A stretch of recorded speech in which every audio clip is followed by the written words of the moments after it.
Distinguished Malawians, I would like to address the important issue of the long-term relationship between the Malawi heads of state and the Malawian people they are supposed to be subservient to. Under current Malawi law, former presidents are entitled to a monthly salary at 50% of their presidential salary. Furthermore, they are paid 40% of that salary as housing allowance. Malawi's former presidents are also entitled to 2 motor vehicles, a saloon and a 10-seater 4-wheel drive, free electricity, free telephone, free water, free medical services, free local travel by air transport, a personal physician, a personal secretary, 6 security guards, staff supervisor, an assistant accountant, a storekeeper, a messenger, a valet, a housekeeper, a steward, 4 house workers, 2 cooks, a chauffeur, 2 drivers, 2 laundry persons, a head gardener, and 3 gardeners, all at taxpayer expense.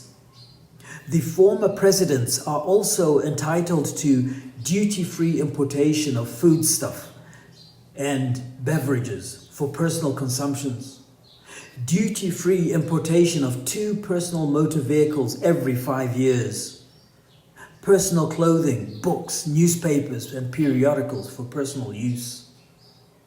They are further entitled to medical insurance for them, their spouse, and their children under the age of 18. And, to add insult to injury, they are also entitled to an annual first-class, actually 2 annual first-class return tickets to travel anywhere abroad, all at taxpayers' expense. There are further benefits also at the expense of the Malawi taxpayers that accrue to former vice presidents as per a piece of legislation called the President's Salaries and Benefits Act. Fellow Malawians, 72% of our citizens, our fellow citizens, live below the poverty line. 30% of Malawians live at crisis level food insecurity. The inflation rate is hovering around 30.8%. Only 18% of Malawians have access to electricity. Malawians have only 1 doctor per 50,000 people. The WHO recommended ratio is 10 doctors per 50,000 people. The real GDP rate for the year just ended is 1.8%. As I prepare to govern this country from September, I have some strong thoughts on whether a country of our level of economy can afford all of these expenses. I shall be engaging voters at community level across the country on this issue, which I feel addresses important indicators of the relationship between elected persons and those they are supposed to serve.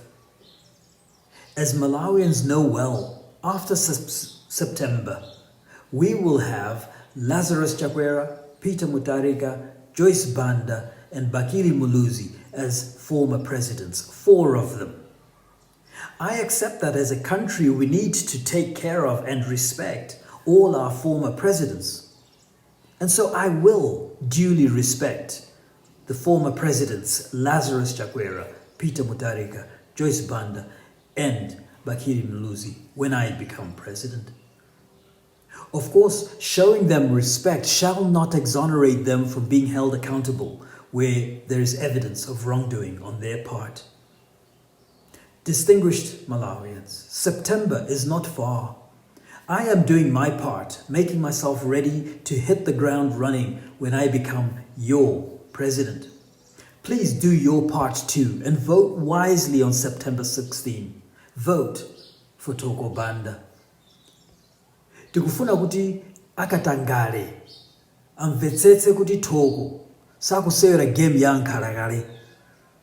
Achilungamo asade nkhawa, koma akatangale tizathana nawo. Chuma ku wanthu.